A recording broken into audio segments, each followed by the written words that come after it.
I tell you what, man, I missed you guys for like the first 48 hours after we got back from the trip. It might have just been that I was still, in a dazed phase of drunkenness and stuff from Nashville. Well, I could tell you that's got to be the case because it took me about 24 hours to stop missing either of you. That's still 24 more hours than I would expect it out of you. Really. Snacks. The heartless fucking snacks you are. I saw you the next day, though, when we had to drop the car off, so that was nice. We got to hang out for a little bit. We took a ride home together. That was a great trip, though. That was really all around a great trip. I had a great time. Never been to Nashville, so check that off. What'd you think of the city? It's fun, right? It was fun, man. Cool city. It seemed like a cool city, even if it wasn't like during the draft. Yeah. Even if it wasn't, I'm sure it'd be a pretty good time, especially because that guy was saying with all the bachelorette parties, there's a 10-to-1 girl-to-guy ratio. That's pretty cool. Yeah. I'm not with the NFL draft. It flipped to a 10-to-1 guy. Yeah, it was just like fat dudes with beards chugging beer in the street. That's a good time, though. Oh, dude, I had a blast. Yeah, I mean, there's two types of people I want to hang around. It's really hot girls or fat guys with beards. Yeah. Yeah, I mean, I've been to Nashville twice. One was this weekend for the NFL draft. The other was New Year's Eve like 6 years ago. So both times have just been a madhouse. Which was better? Different situations, but still. I mean, I had a blast both times. It's really hard to say. I mean, I went when I was 21 to New Year's Eve, so it was like the excitement was just more. That was like more of a rage. This one was funner from like being a human being perspective. Yeah. You know what I mean? Like the experience of the draft. And like we actually did things. Yeah, exactly. Okay, I feel that. Great city. Yeah, I would love to go back when it's not one of those things going on. But if you guys happen to have missed the vlog that we did, we documented the weekend. 2019 NFL Draft, Taylor Lewan of the Tennessee Titans. Living the dream, dude. Back in Nashville. It's beautiful. I don't trust you guys, man. You guys give Bradford $80 million. Down. Hell yeah. You and Cliff go out to a bar together. Who's bringing her home? I sure hope Cliff brings her home because we need a Super Bowl. Rise up, Atlanta, baby. Yeah. You know what I want to do? Daniel Jones, baby. Good luck, Coach. Greg Lowry. Greg Lowry. Any relation to Mike Lowry from Bad Boys? That's my brother. That's your brother from the same parents? Oh, yeah, you know that's true. What's worse right now, our draft picks or this fucking lady singing? This fucking lady singing, dude. She's butchering a fucking classic.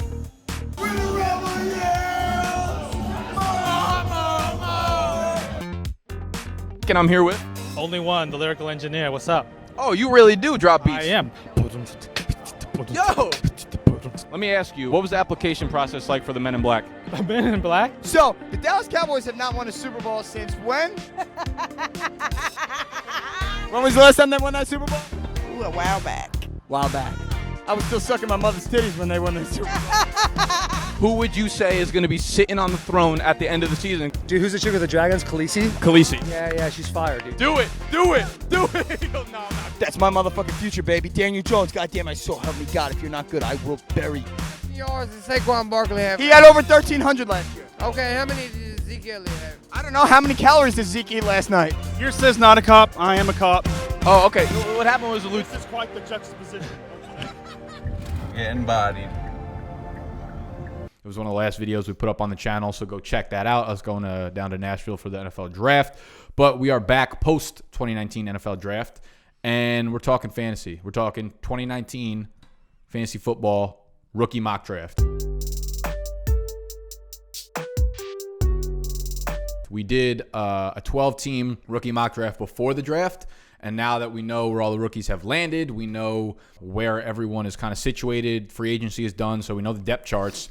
We're going to replay that again. We're going to run through another mock draft, 12-teamer, first round of a rookie mock draft for those of y'all that are starting to get your Dynasty leagues going because, these are when the rookie drafts start up very soon after the NFL draft. So we're going to redo it now, knowing all the landing spots, just like we did last time, taking turns going around the table, taking the 101, 102 with some explanation, some analysis of each player that we take, and we're going to give you our breakdowns of, how we see each player playing out this year, not only for Dynasty, but season long and then into the future.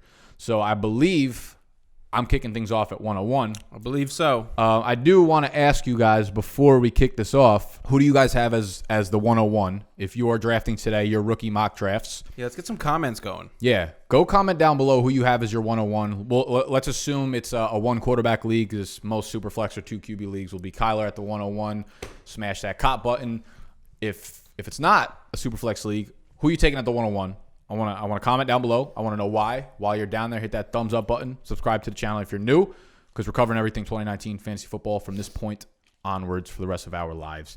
With the 101, my pick does not change up here. It's N'Keal Harry here again. Wilkins launches one deep for N'Keal Harry. As of the quick start they got off to is N'Keal Harry to catch. Breaking tackles, Harry to the 20. Brought down inside the 10. He was my 101 prior to the draft. And you know what? I see a lot of people, I would say the majority of people had Harry as the 101 prior to the NFL draft. Right. Now I see a lot of people going with Josh Jacobs as the 101. I'm kind of confused as to why, because I felt like we knew Jacobs was going in the first round to the Raiders. And I actually had N'Keal Harry kind of pegged as like a second-round pick in the NFL draft. I didn't see him going to the Patriots. Right. So, like, now that he has a great landing spot, first-round draft capital, why would he jump up knowing that Josh Jacobs kind of went where we had early I don't get on? that one. I think people are just valuing running backs more than wide receivers. Yeah. And taking, like, the best of the best, you know. It makes sense. I get that. If it was any other year. Steal my thunder. Love that. Is that what you're going to say?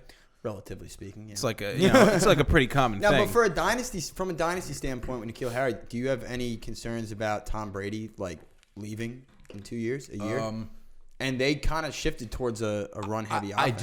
I do, in a sense, but at the same time, I feel like when you look at the majority of wide receivers in Dynasty, like, you could say that for almost anybody. Yeah, you could of look course. at Michael Thomas and be like, Drew Brees, Brees. You could yeah. look at Juju and be like, Ben Roethlisberger. You know, it's like, yes, Tom Brady is his own rare case because he's fucking old as hell. But I try not to look more than like a year, 2 years down the road. And this is also a system offense. They picked him, and they're going to know how to use N'Keal Harry. He's a run after the catch guy, too, so you can give him screens, and he'll whoever's throwing the screen, that doesn't matter. There's no part of his game that's objectively a negative. And you look at the team, right? Chris Hogan's gone. Gronk is gone. Josh Gordon is gone. Dwayne Allen is gone. So that opens up 197 targets in this offense. Nearly 15 targets a game out of those 4 players. And they barely added anything to their weapons group this offseason, right? They had, I believe, 12 draft picks going into the draft, right? Yeah, they traded up a lot. Tied for the most in the NFL with the G-men. They came away from that draft with 1 wide receiver, N'Keal Harry, 0 tight ends.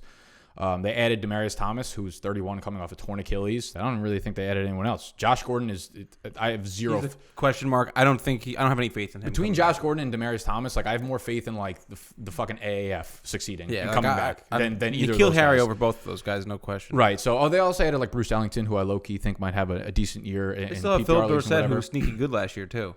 I don't know if he was sneaky good. He was sneaky good. But he'll get some more play time this Towards year. the end of the season, sneaky good. But the fact of the matter is they added almost no one there. N'Keal Harry is someone that can line up inside. He can line up outside. He can make plays after the catch. So nothing changed with me here. N'Keal Harry, my 101. Smash that button. 102. Who's on the clock? He would be my 101 too. I definitely agree. He's a ball player. My 102, and like you were saying, you don't know why Josh Jacobs moved up to number 1. That's because he moved down to number 2, and that's where I'm taking Josh Jacobs. Play action deep down the middle.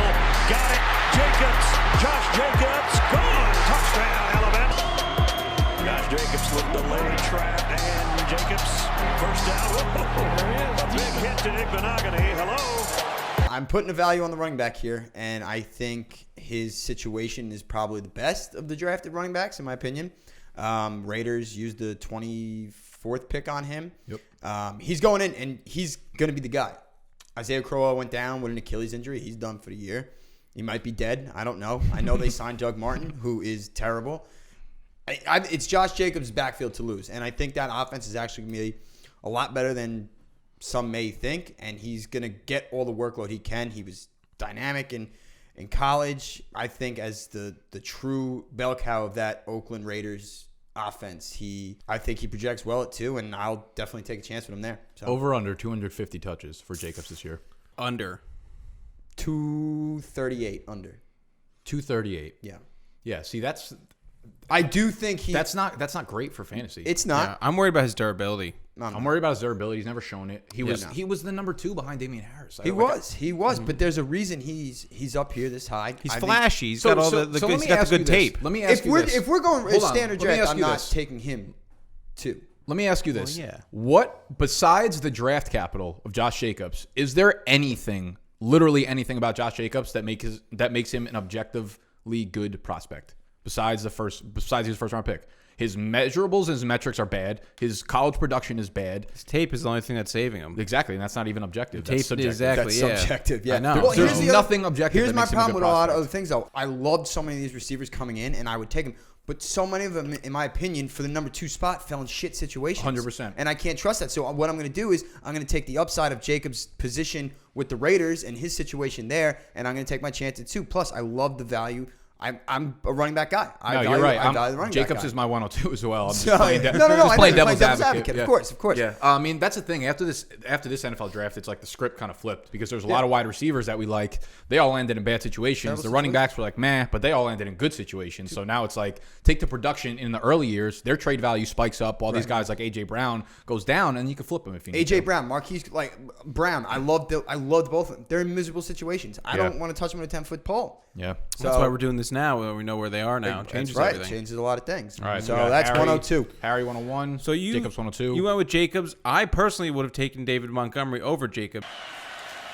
And it will be Montgomery trying to pick a hole. He found the right one. Shakes a tackler. Montgomery on 2nd and 1. Gets the corner. Now brings it back inside. Puts his hand down to keep his balance. I just like him better as a running back, just based off of all the measurables, the metrics, everything that comes with him, and his most forced missed tackles, his 38.7% missed tackle rush rate, which was the best in FBS. He landed with the Bears. They moved up 15 spots to get him, so they're going to use him. They traded Jordan Howard. He's going to fill in that role. I'm not really sure why they traded Jordan Howard, to be honest with you. I thought he was a serviceable running back, I guess. Serviceable, but they need. I guess Nagy didn't agree. No, they just need guys who are able to play all 3 downs. Like, so you're never tipping the defense. Well, that's David Montgomery. He's a Exactly. 3-down back. You also have Tariq Cohen back there, too, to help out, take some of that off. But David Montgomery's durable. He doesn't fumble the ball. And he landed on the Bears, who ran the ball. They were an 8th in the rush attempts per game out of all the NFL. They ran the ball an average of 28.6 times a game. So he's going to get carries. Yeah. Bears run the ball. Chicago, man, that weather gets cold. That Mike weather Davis gets cold is there. down there at the end of the season. Are you nervous at all about Mike Davis? Or do you think he's just more of like a backseat guy? Like if someone gets hurt, he's a fill-in. He's a solid backup to have. I think he's going to get enough touches. I think there will be games. Like if Mike Davis wasn't there, I would feel a lot better about Montgomery. I don't think Davis is really a threat to Montgomery, but I think there will be games where Mike Davis randomly has like 12 or 14 touches and he does very like well 70 on those yards and a touches. touchdown. Just game script depending, and he might sneak a game. Right, and Davis has a similar skill set to David Montgomery. He's not as flashy or elusive, but he can play on all 3 downs. We saw that last year in Seattle. So it's a weird situation, but I do see Montgomery coming in and getting a lot of touches. As for his efficiency, that's for me. I'm all about the opportunity. I think he's going to be the number 1 guy. Yeah, and that's why you talk about like with Jacobs too. He's going to get that. Yeah, well, exactly. I think they're in a very similar situation. Yeah, I just agree. think Montgomery's going to be the better running back going forward in the NFL because he's shown the durability.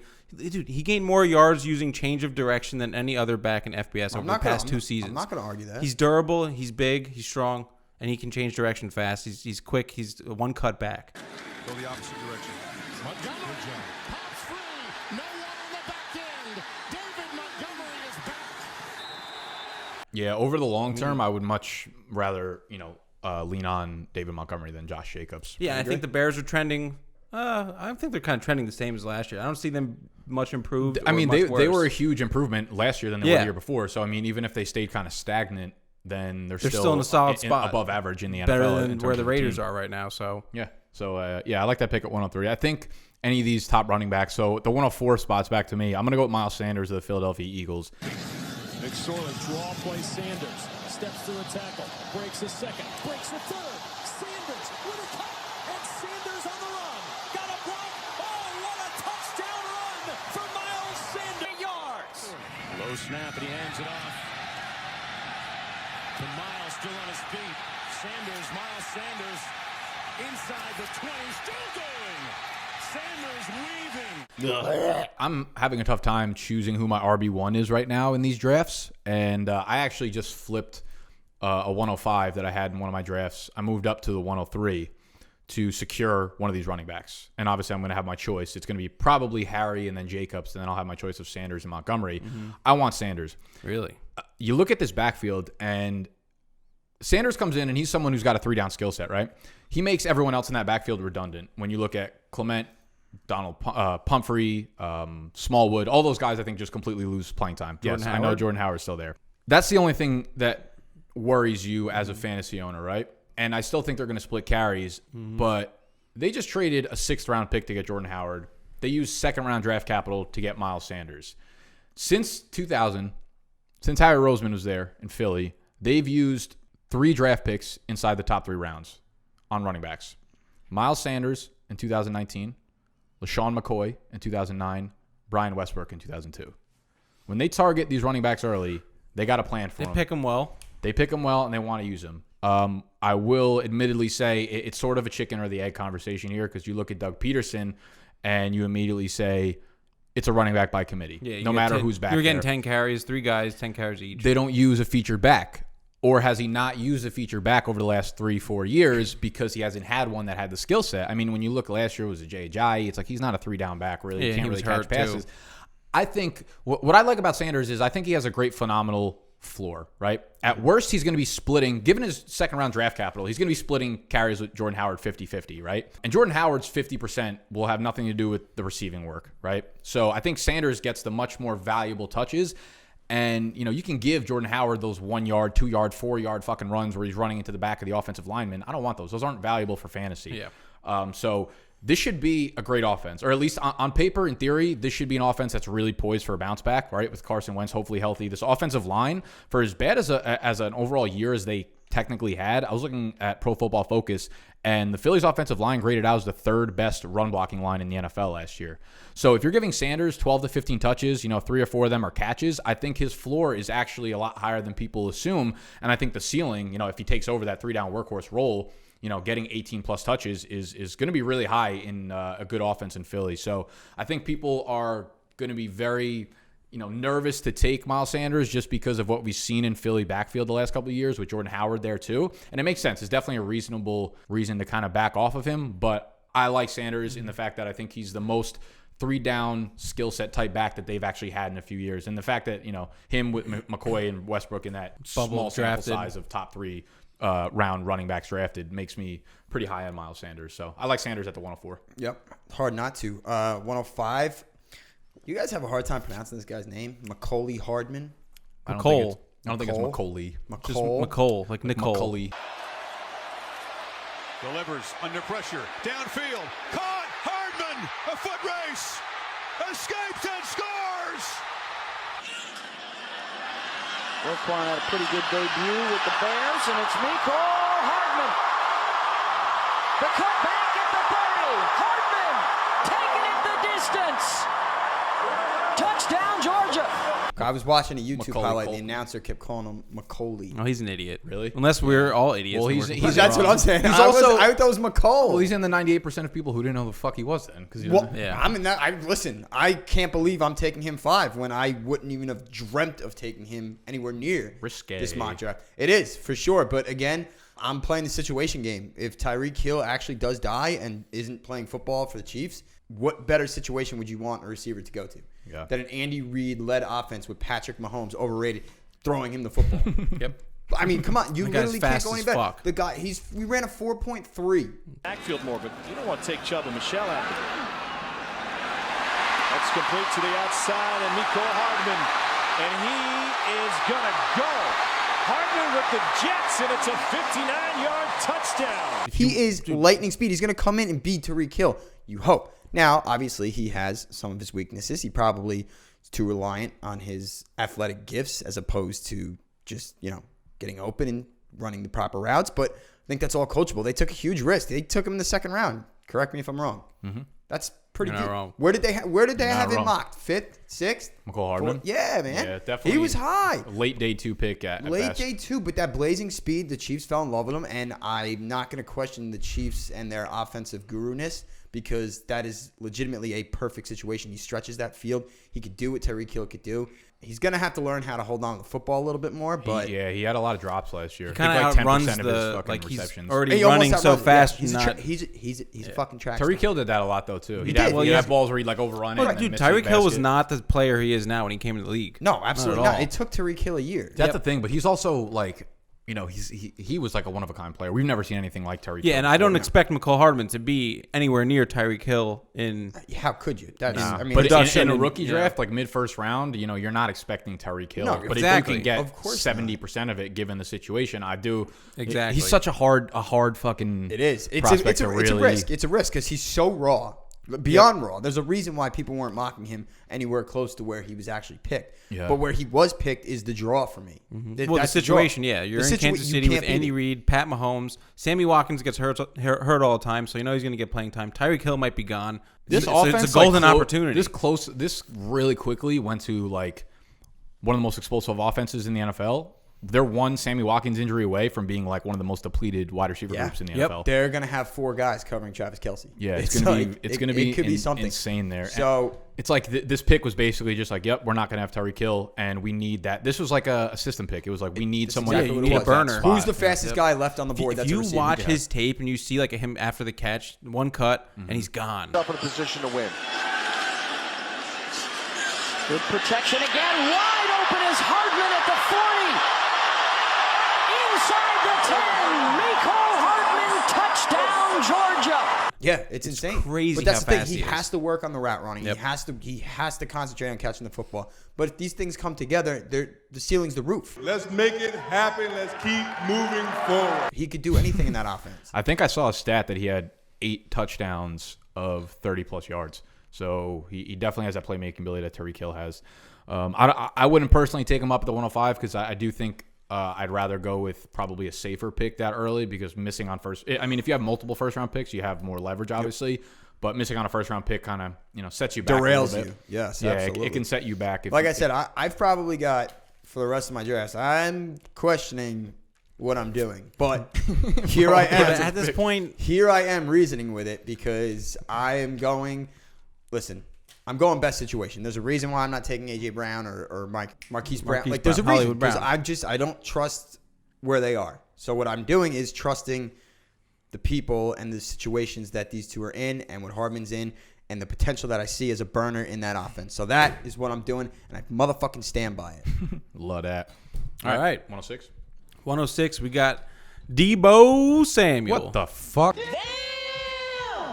What? I thought you knew. Anyway, Deebo Samuel, listen, he landed in San Fran with the 49ers and Mr. Kyle Shanahan, and he's got a solid QB in Jimmy G, so I like that situation there. Bentley over the middle to Samuel, and Samuel gets the first down. Look out! He breaks a tackle at the 40-yard line. Can they catch him? Inside the 30, inside the 20, breaks a tackle. Not really a lot of competition and in the wide receiver area for San Francisco. I mean, he's got to beat out Dante Pettis or be the guy in the slot while Dante Pettis is on the outside. So I think he's going to get a ton of playing time. They're like the same player. Yeah, but But he's a little bigger. Yeah, the opportunity is there, though, for Deebo Samuel. Fun fact about Deebo, he got his nickname, Deebo, from beating up kids at school, being a bully. For Friday. Yep, and he took the name from Friday, so. What a piece of shit. Little fun fact. No, he's... So they keep taking locker room. No, 'cause problems. he I brings, don't want bad- no, he bad brings it to character the on my field, team. though. Brings it to the field. That As a wide physicality. receiver? Yeah, he's exceptional with his physicality after the catch. And I'm seeing a lot of comparisons to Golden Tate, which I'm not really sure. I think it's pretty good. I think he's actually probably better after the catch. Disagree. Better after the catch. Yeah. That's a fucking bold Break, statement. Golden Tate he's is one thicker, of the best in the break game more after tackles. the catch. Evening for Dabo. Get his thoughts with Todd immediately following this game. Speaking of Dabo, there's Deebo. There's a Dabo and a Deebo. Deebo Samuel's had himself a night. Already with 3 touchdown catches. He's got a bigger body, though. Thicker upper body, Deebo, than Golden Tate. You've been studying his pectoral muscles? Yeah, I do, definitely. You Google Deebo Dude, shirtless. he broke 21 tackles on 62 catches this past season. One of every 3. That's impressive. That's good. Yeah. It's an impressive stat. Yak That is a guy. good stat. So they're just putting together a bunch of yak guys between him, George Kittle. And listen, he's versatile. He's Yeah. a kick returner, 23 returns, 570 yards, 1 touchdown. That was 2018. 2017, he got hurt, broke his leg. Before that, 2 games, 2 returns, 2 touchdowns. I like that. I do. You were looking at Pierre Garçon 2 years ago before he got hurt, like halfway through the year. He was on pace for he caught like 40 balls within the first like 6 or 7 games. He was on pace, like as that slot receiver, he was getting peppered with targets. So if Deebo can kind of step in and be Pierre Garçon, you know, in the middle of the field and make plays after the catch as well, Deebo can definitely surprise and be one of the more productive rookie wide receivers this year. And, you know, it's just one of those situations. Again, it's a good situation, so it automatically boosts him, you know, from a floor perspective. So he's someone that you could probably use pretty early on. Have your high floor. Yeah. High floor, I don't really know how high his ceiling is. That's the only thing when you're looking at a guy in top 6. Yep. Ceiling might not be. It's not. Listen, the roof. He 2 pass attempts, 2 touchdowns. You know what? Go on. Just saying. That's versatility right there. That's versatility right He's going to there. take over. He's when just a Jimmy G football gets hurt. player, man. He's a ball player. And he burned Clemson for 210 yards. Clemson's solid defense. Well, I Played mean, in the they SEC. did win the national championship. It's pretty good. And who would he have? He had Jake Bentley or whatever as his quarterback. So, Coke. like, listen. He with projects Jimmy to be one of G. the better quarterbacks in the game coming up. Yeah, is that true? It's not true. Actually, you just make that up. You made that So up. I've never That's even not fucking true. heard of that. All right, so we're going to move on to 107. That was the first half. I forgot to break down Scott will put it up. our before. pre-NFL draft first round mock draft. Results.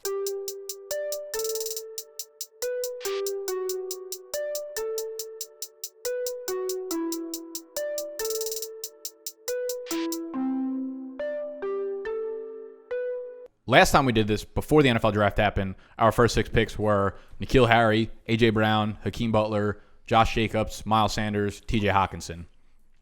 We're on to the 107. The 107 last time was David Montgomery. This time it's T.J. Hockenson. So he falls back 1 spot. He was chosen in the first round, top 10, number 8 overall to the Detroit Lions. Stanley scrambles out of the pocket, squares his shoulders, delivers deep down the field, and caught inside the 20. T.J. Hockenson. He steps in immediately as a fringe tight end 1 in fantasy and season long. I think as a long-term prospect, he's one of the safer tight ends we've seen come out in a few years.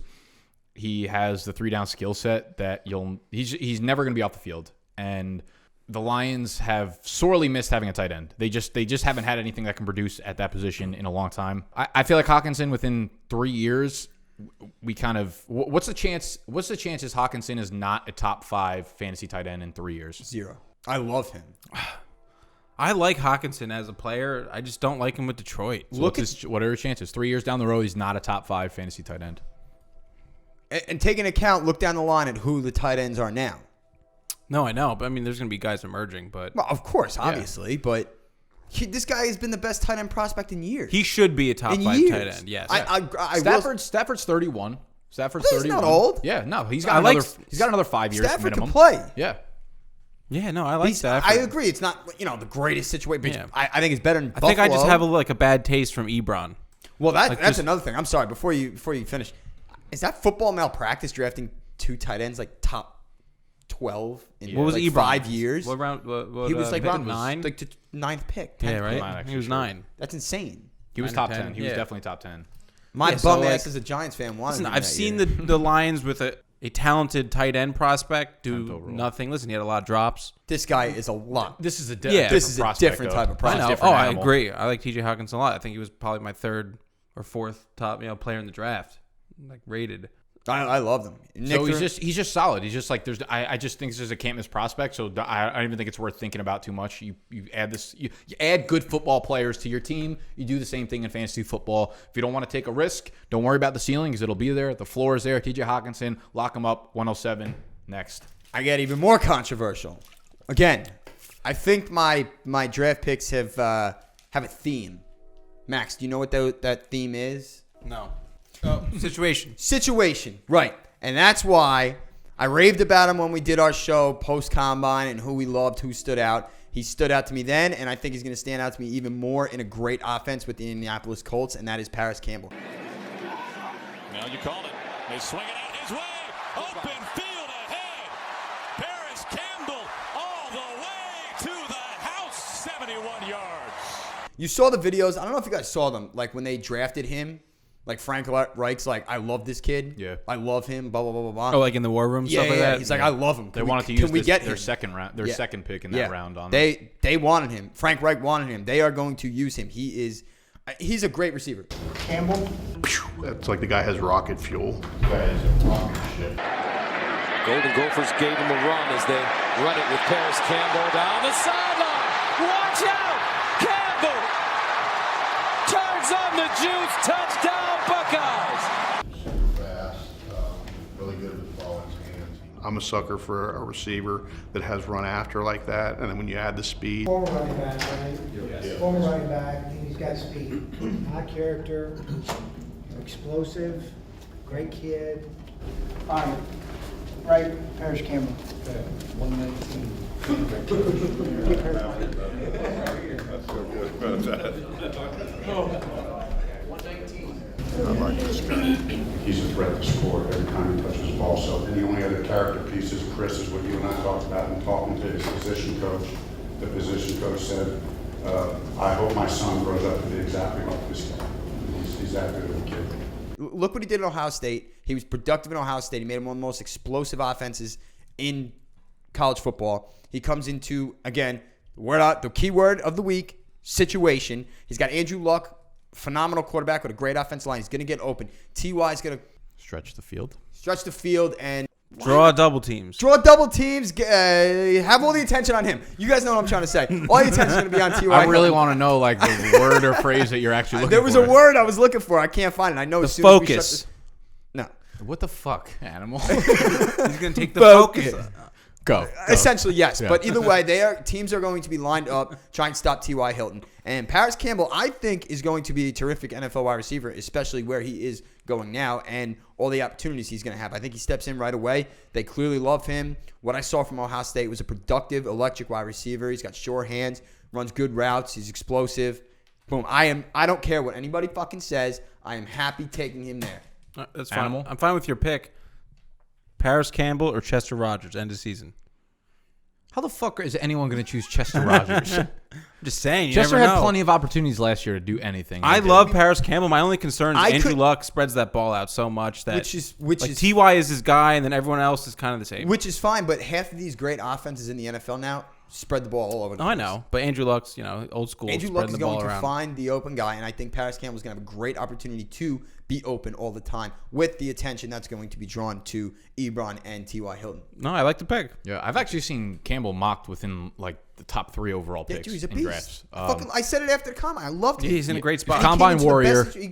the second best situation you could imagine. Yeah, one of the best offenses in the NFL. Absolutely explosive playmaker. And we talked about this stat prior to the draft, which was really weird. His whole entire career at Ohio State, he had 2 receptions of 20-plus yards, which is really fucking weird. It's crazy. For the numbers he put up, too. He's someone that broke out late, which is, I mean, it scares me a little bit because, like, if you're going to be down on a guy like Hakeem Butler, you kind of have the same argument with Parris Campbell. Yeah, you can't change your mind. But, yeah, the situation is just flawless. There's already, like, within the first fucking day of rookie minicamp, there was, like, raving reports about Parris Campbell. I don't look into that stuff whatsoever. Could care less. I liked A.J. Brown more before the draft. Yeah. And now I'm leaning towards Parris Campbell. Right. Just because of the situation on the team. Situation. Yeah, that's really tough. Was that the 108 or 109? 8. Okay, so you're at the 109 animal, right? Yes, sir. And I'm going with Mr. J.J. Arcega Whiteside. Left me falling and landing inside my grave. I know that you want me dead. I take prescriptions to make me feel okay. He went to the Eagles. He's a big receiver, 6'2", 225. He's a red zone target. And if you know the Eagles, you know Carson Wentz. Carson Wentz has been hurt recently, yes. But he is in 2017, he was the best red zone passer rating, best quarterback for the red zone, and tied for the second most touchdowns, which was 23, without an interception. That was in 13 games. Last season, in 2018, in 11 games, those results dropped a little bit to 10th in passer rating, but he still had 18 touchdown passes and 1 interception in the red zone. Really? Last year, Wentz did? Yeah. Good numbers. So that's a good stat. So 41-1 over the last 2 years in the red zone? If that's your math, then yes. I had 23 plus 18. That's 41. All right. It's big 4-1, sir. Yeah. That's what I'm here for. All right. Good crunching those numbers. You spit the numbers to me, and I'll shoot them out. out. I like J.J. a lot because I think he's going to be the new Alshon Jeffrey. Maybe not this year, but in the near future. Alshon Jeffrey's 29, and next year, if they eliminate him after the season, it's only a $7 million in dead cap. So, you know what blows my fucking mind? Like, there was a report that came out today that I think it was a beat reporter from Philly. I'm going to read it off to you because I have it in front of me. NBC Sports Philadelphia's Dave Zangaro wrote, Eagles second-round wide receiver J.J. Arcega Whiteside might not play much as a rookie. With Alshon Jeffrey, Deshaun Jackson, and Nelson Aguilar currently occupying the top 3 spots, the depth chart does not look pretty for the talented rookie. Yeah. Like, why the fuck would Nelson Aguilar be getting this much playtime? Dude, he has been one of the biggest disappointments because I was so high on him a few years ago, especially when he came out. His play is just so sporadic. It's ridiculous. He reminds me a lot of Tyler Lockett.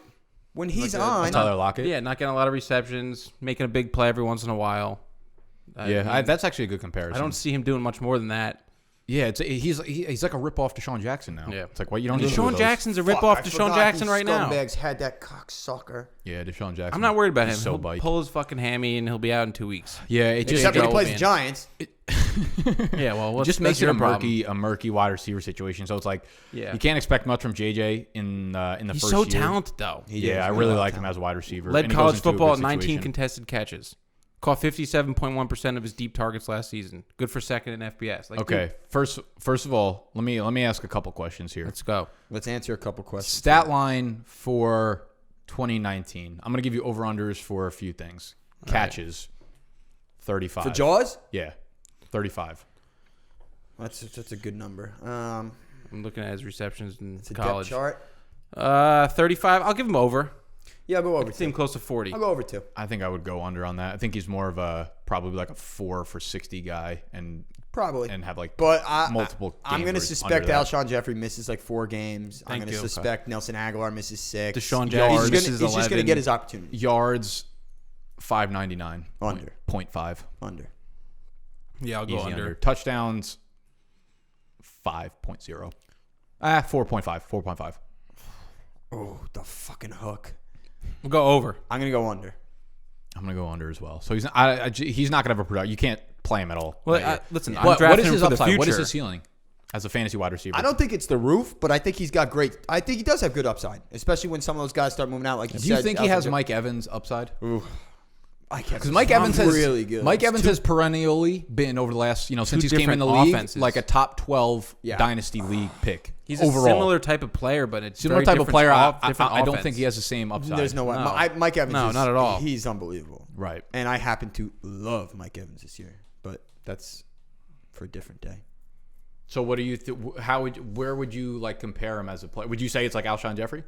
I guess that's like the type of when Alshon's on, he's on. He's a hell of a receiver. That's a good comparison. Top of my head, I would probably usually flirting with like 3rd, 4th round ADP. Yeah, mid 3rd, early 4th. Yeah, that sounds about right. I think that's about right too. I just like where it's in the situation. I like him on the Eagles. I like that. Well, until Carson actually gets a career-ending injury and they don't have Nick Foles coming in. Yeah, but I'm not gonna. They got rid of their best quarterback. I'm not gonna base it off of that. I'm just gonna go with the numbers of Carson Wentz. That guy was the fucking goat. That son of a bitch. Yeah. I was like, wait, what? Okay, the 110. AJ Brown goes to the Tennessee Titans. Absolutely broke my heart. I know. Couldn't have found like a worse landing spot. And I was looking at some of the numbers today. And we were calling for him to get drafted by the Pats at 32. The Pats and then the San 49ers. Fran, yeah. I know. There's so many good spots that he could have went to that really would have got me enamored with him. He was the number 2 pick in our pre-draft mock draft. Now he's dropping all the way to the 10. So I was looking at the numbers. Mariota came in as the starting quarterback for Tennessee in 2015. In terms of pass attempts, their NFL rank since Mariota's came in as a starter. I'm going to start with 2018 and work backwards. Okay. NFL rank for pass attempts as a team. Can I take a guess? 30. Like where they rank? Yeah, I'm going to do all 4 years. All right, I'm going to go pass attempts, passing yards, passing touchdowns. Pass attempts, 2018. 31st, 28th, 28th, 21st. Jesus. Passing yards last year, starting 2018, working backwards. 29th, 23rd, 25th, 26th. Passing touchdowns, 29th, 30th, 8th, 18th. So, of attempts, yards, touchdowns, 4 years of Mariota starting, they had that 1 year where they ranked 8th in passing touchdowns. Otherwise, they're in like the bottom 25 percentile of every passing statistic. There probably isn't a worse landing spot for a wide receiver.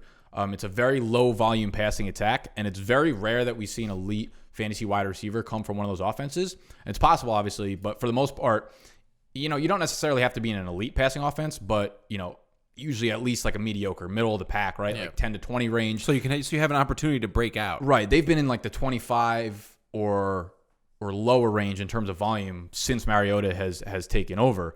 And now he's also competing with Corey Davis, who has top 10 draft capital. They bring in Adam Humphries, who's in the slot, and I'm not scared of Adam Humphries, but the thing is, I would have loved to have seen AJ Brown be in the slot. Yep. With Adam Humphries getting this money, the big money, no way they're going to do it. They don't put AJ Brown in the slot, and it's like, if he's not in the slot, he's not going to see the volume that he's going to need in this passing offense to really produce. Is he the third option? Anemic passing. Is he the fourth option? I think he's the second Deion option. Lewis stealing receptions from the passing. Delaney Walker. From the passing side of things, I don't think like Delaney Walker's going to. I think he might catch 12 balls. You'd be lucky to catch 12 what's his name? balls. Jonu Smith or whatever. Hey, listen. Last time I won E-Town Get Down, Delaney Walker was my MVP, so I don't want to hear it. He's the GOAT, but I don't even like he's. No, he's I useless think he's now. He's started done. running He's it done. again. Yeah. No, he's done. He's AJ Brown dead. will outproduce Adam Humphries this year. I think he'll flirt with Corey Davis type numbers, but none of them will be impressive. So they kind of eat at each other. So that makes him second, maybe in the passing offense, but this will be a run heavy offense with Derrick Henry now. Oh yeah, the I newly see him as discovered Derrick Henry. one of those guys when you look at his end of season year, you go, I didn't have a bad year, and then when you go back and look at the games, you'll see like 2 for 25, and then you'll see like 8 for 110. Like yes, it'll be so this is a pick I'm absolutely investing into the future, because next year we will have probably a new quarterback in Tennessee, and if you take one of these rookie quarterbacks coming in, pair him with AJ Brown, because I think AJ Brown is probably the safest rookie wide receiver prospect, to succeed in the NFL. Maybe paired with N'Keal Harry, just in terms of in a vacuum, not team dependent. So Brown is someone that I want in 3 years down the line, So if you can get him at the 10 spot, I think in 3 years he's going to be paired up with a quarterback that can throw the ball, and then Brown is more likely to have a monster breakout in year 3, year 4, and I would love to have him on my roster. Obviously, if you don't have the luxury of waiting for a guy like him, it's going to be tough. But if I'm choosing between like Jaws, JJ Arcega, and AJ Brown, two guys you're both going to have to wait on, I would probably rather Brown, because I think the upside and the floor is probably a little bit higher, and you're gonna have to wait for both guys. So I'll take AJ Brown happily at 10. Yeah, I think he's pure skill, athletic wise. He's definitely a great talent. Situationally, shit spot. So you revert away from the word of the day in the situation, and you went with talent. I have to respect. We faded the situation. Man. I'm kind of doing a little bit of both here. This is your situation here. This is situation, but he's got talent too. Yes, plenty of talent. I am taking the man I've literally been shouting weirdo at since he declared for the NFL draft, and that is Kyler Murray. Situations, boys. Situations. He goes right into Cliff Kingsbury air raid offense, and there's no better quarterback for that. Am I wrong? 5-yard line. Murray off play action, going deep for Hollywood. Got it. Goodbye. Touchdown Sooners. That was a play away from playing for a national championship. Kyler Murray with loads of time. He'll just take off. Kyler Murray showing off the wheels. He'll take it. Touchdown. Where he could have went, he's going to similar firm Oklahoma. The transition will be very easy. It's the best situation for him. It's the best situation for him. And let's not forget, David Johnson's not a bum. He could play football. So debatable. Well, I think he could play football. That fucking sucks. Mike Mecole was his offensive coordinator. We'll see. He was literally having David Johnson run up the center's ass every fucking play. That's Mecole's favorite play, It's dude. unbelievable. But the way offenses are going nowadays and the way defenses are able to play offenses, not at all. Kyler Murray is... I can't see him not succeeding. I think they need a little bit, probably need some more weapons, because Larry Fitzgerald's going to be dying soon. He's like, it's just, retiring like 4 wide receivers. I know, but how are they all going to play? So, for me, I'm stuck on Murray a little bit because I'm not in love with him. But, Max, why am I picking him? Situation. He goes right to Cliff Kingsbury. They have that instant relationship. Josh Rosen's out of the picture. He's clear cut. He's the guy. He starts day 1 of training camp, and he starts week 17 when they're 4-11. So yeah, I mean, you look at guys that have come out and over the last 2 years, 3 years, 7 years, the Cam Newtons and the Deshaun Watsons. It's like, were they bad picks in rookie drafts if you used a mid-round first selection on them? No, because they've been top 5 options for you. He's gonna get you rushing yards. He's gonna throw the ball. I like him a lot. He's gonna have a terrific year. he's going to. If you have a guy like a Phillip Rivers or a Big Ben or something like that, it's not bad to take him and have him sit and wait and see when they retire. He could possibly be your replacement for the future. Yeah, I mean, listen, might be starting him some. I was going to you say, could, yeah, but you're not going to want to start him right away. I'll probably look to start him. You want to see what he does first. I think the Vegas. Right, yeah, I think the Vegas odds. I'm going to pull up some of the odds for him. I know like the passing yardage wasn't very high. I think it was like 3,500. It was like 3,150 or something. Yeah, which is not high. Touchdowns was like 19.5, but the rushing yardage, I think they had him at like 450-ish. And that's where I love him because he's got all that rushing ability. You saw. Kyler Murray runs it. He's got to get out of bounds. Murray still moving. Look at the speed! Kyler Murray, touchdown! And he's not just drop back and run the ball. You know what I mean? No. Like he's That's not the just thing. scramble. That's the thing. His arm is very accurate. so talented. But I think with an abysmal offensive line, he's going to have no choice but to get outside the pocket and take off. And that's where I think big gains are going to happen. I think he's going to have to rely on his athleticism the first season 100%. For sure. And you look at like Cam, his rookie year. Cam's rookie year, I think he broke records for rookie rushing and all that. Didn't he have 14 rushing touchdowns? It was crazy, yeah, something like that. Was it that high? Dude, he had. I'm not sure if that was his first year or not. Yeah. But he had a year where I believe he had 14 rushing touchdowns. His MVP season, I think he had 11. Yeah, his rookie year, he had 14 rushing touchdowns. Jesus. Now those are obviously a little bit volatile, but like. And Cam's 250, and he's probably on the 1 yard line taking some sneaks. Very true, very true. They're going to use him on the goal line. I'm sure they'll use Kyler on the goal line as well. Out of the shotgun between like reads with him and David Johnson, so he can get a lot of play down there. I mean, who knows if the Cardinals are going to be down there that often? But that's the kind of upside you get with a rushing guy, right? Yep. It's not just like, oh, he'll give me like 20, 30 yards. It's like, you never know. He could have a 10 rushing touchdown rookie season. He easily could. And I would take like a 7 rush. Like that would. Yeah, I think if you're going to score 7 rushing touchdowns, that's the equivalent of like fucking 25 passing touchdowns. So that's going to break top 8, top 10 numbers for you. He's starting for you. Yeah. You're not having him on the bench. He's starting for you. If he can put up numbers like that, 10 rushing touchdowns as a quarterback, you start him. Yeah, and the thing is, when you invest in a quarterback, especially in like Dynasty, their lifeline is, Kyler, it remains to be seen because of his size, but with a running back, you can get a good rookie year, second, third year, but maybe by the fourth, fifth year, you can't use them anymore. Right. If you get a franchise stone quarterback in the draft, 10, right? Years. If you drafted fucking Aaron Rodgers in the first round of rookie draft, you've been set. You're good for 10 years. Yeah. You know what I mean? So that's the thing when you draft a quarterback. So it's not like, relatively speaking, in terms of value added to the position, it's not great for fantasy, but that spot could be locked up for the next 8 to 10 years without having to ever worry about it or draft a guy high again. So it's a nice luxury to have. And I mean, for my original pick at the 108 was Daniel Jones. Almost as high as the fucking actual NFL draft. Listen, I'm not going to get into it, but let me tell you right now, I hid all of my shit talk and about Daniel Jones because that's who I wanted.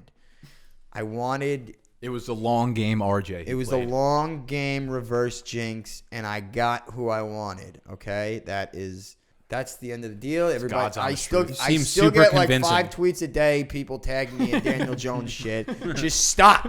I like him. I love him. Okay, just stop. Just enough. As soon as Danny and Sexy Pats read this, they're gonna just. Oh yeah, comments will be coming. Love that shit. Really, wait, speaking of really too. The Cowboys today, I saw 2 reports coming out about Dak and coming out about Amari Cooper. And supposedly Amari Cooper's extension is ridiculously high. And the Cowboys recognize that the floor for his contract is going to be about $16 million annually, and he wants more than that. So OBJ is the highest paid wide receiver at $18 million. If they're gonna have to overpay both Dak $20 million and Amari a year? Cooper, they're gonna have between those two, they're gonna be paying those two who are like average on a good year. Maybe they'll be like top 12, top 10 at the position. They're gonna end up paying that $50 million a year between the two of them. And what about Zeke? I don't know what Dallas is doing. But they're in a tough spot. Yeah, they have to win now and they figure out what the win fuck this to year. do with that roster. They better win this year. Yeah, because when you have to pay Dak mediocrity is like what I like to call him. You're fucked. And then you have to pay Amari Cooper, who drops as many balls as he catches a year. If they end up paying him anywhere near OBJ money, they're lunatics. But in a way, do you think they're going to feel obligated to? I think they will. I think they will. Yeah, they're going to be all. You have to. You have to. You can't just let him walk. Yeah, not after that. Jesus Christ. Dallas, what is you doing, baby? They make the Giants look competent. Well, let's not go there. Yeah. That's Wrong. At ease. Giants go to playoffs this year. Shut up. Whatever. Fact, Let's not wrap opinion. this up here. I have the 112, Wrap it up. and I went with Trojan, this motherfucker. Darrell Henderson. Is it Darrell or Darrell? Darrell. Is it Darrell? Darrell. Is that racist that I said that? I'm not actually. I honestly don't know what it is.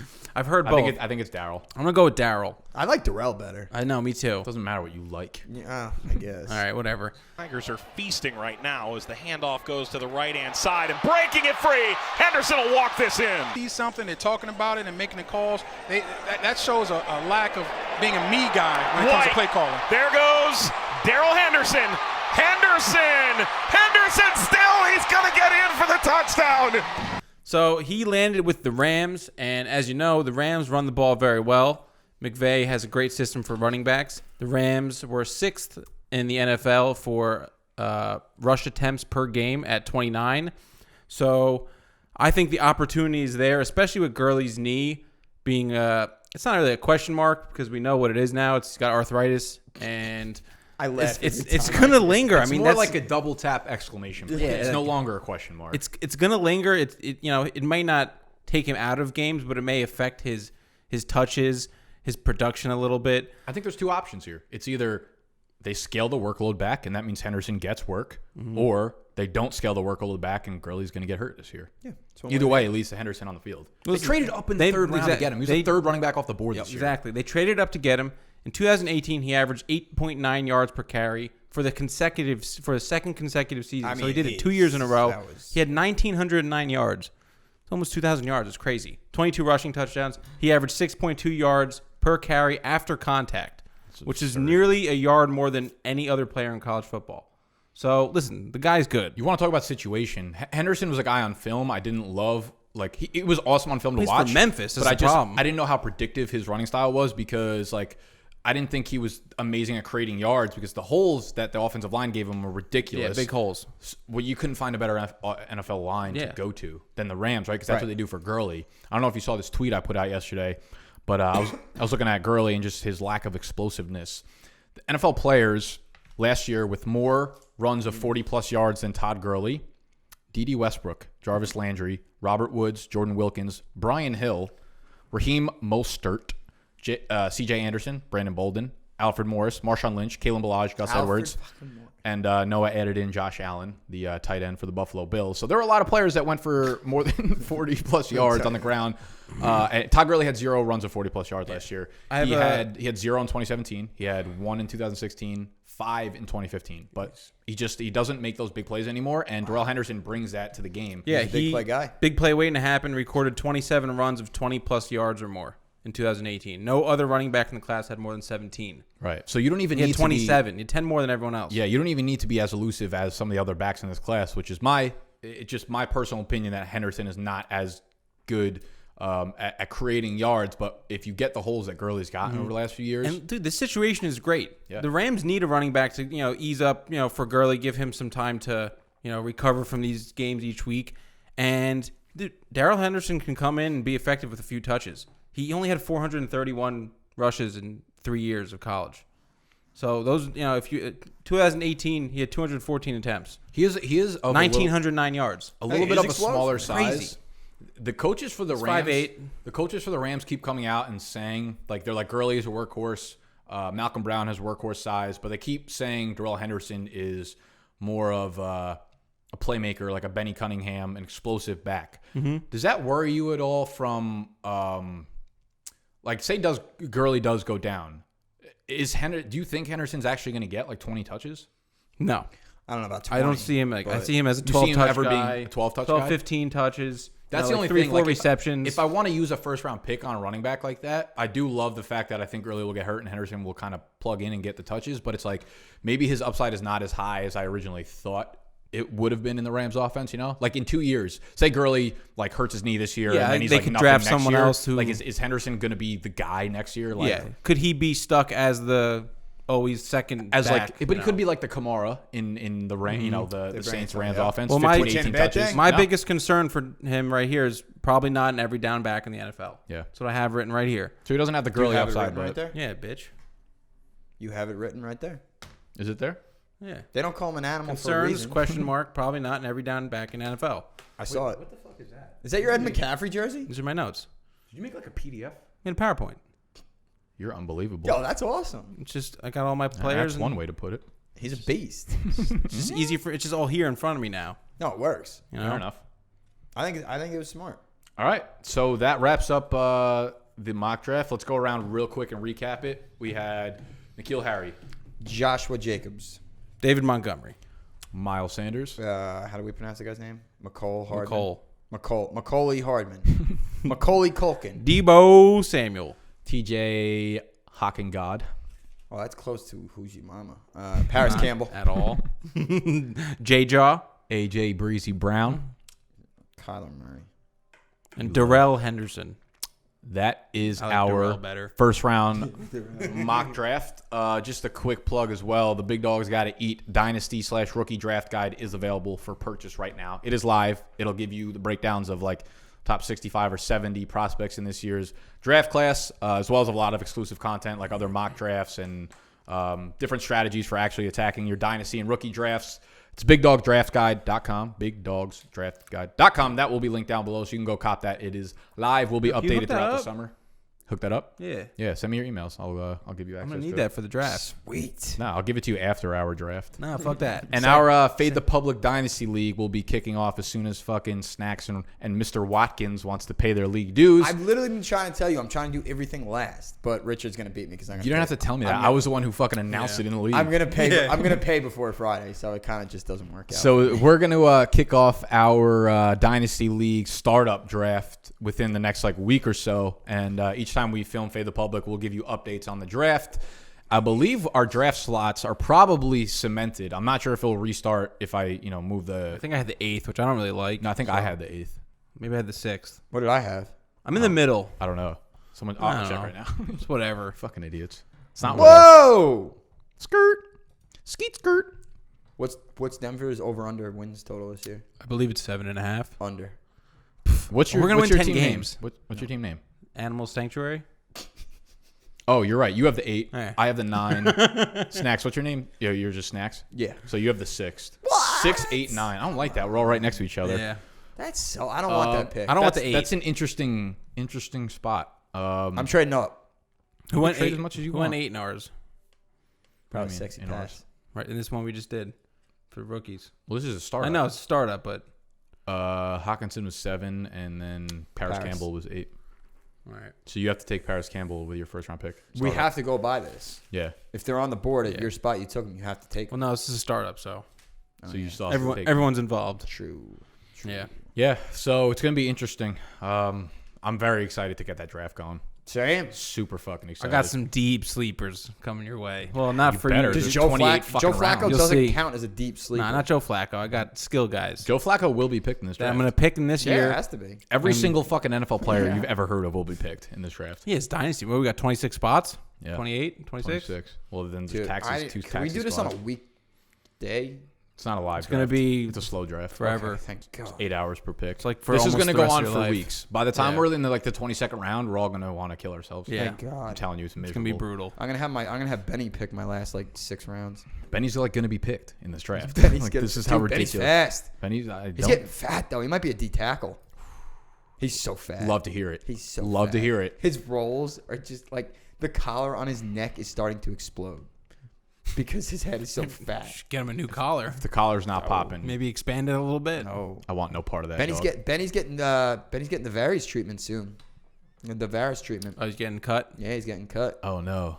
I know. He could be an Unsullied. No balls, Benny. Be I cool. like it. Well, Fuck the Unsullied, man. All right, that's gonna wrap it up.